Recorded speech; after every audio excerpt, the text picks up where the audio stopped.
Now I want to talk about how solar power is being used in an international stage. How are we seeing other developing countries use solar power?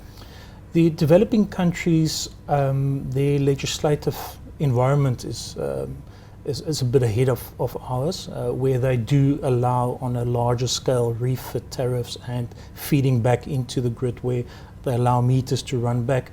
In South Africa's scenario, we're still busy with all these regulatory processes to get to that stage. But if we look at, we're supposed to be the leaders if we look at purely on our irradiation levels. But if we look at, for instance, a country like Germany, which has got half the irradiation or close to half the irradiation levels of South Africa, they're leading the race at the moment. Yeah. So yeah, it's a big push in the international area. Well, if we look at the U.S., Germany, first world countries. What if we look at developing countries like India, Brazil? Are they starting to introduce solar on a big solar scale? Power? Yeah. On a big scale. Well, South Africa is doing their part with the large solar parks going up in the R and the Northern Cape.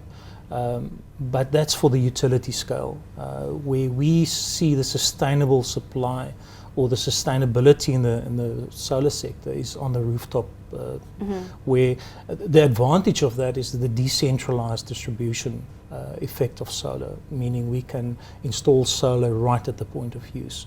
We utilize an area that's not being used, and we can feed the power directly into the building where it's installed on. How long before you think people are going to start installing solar panels into their homes?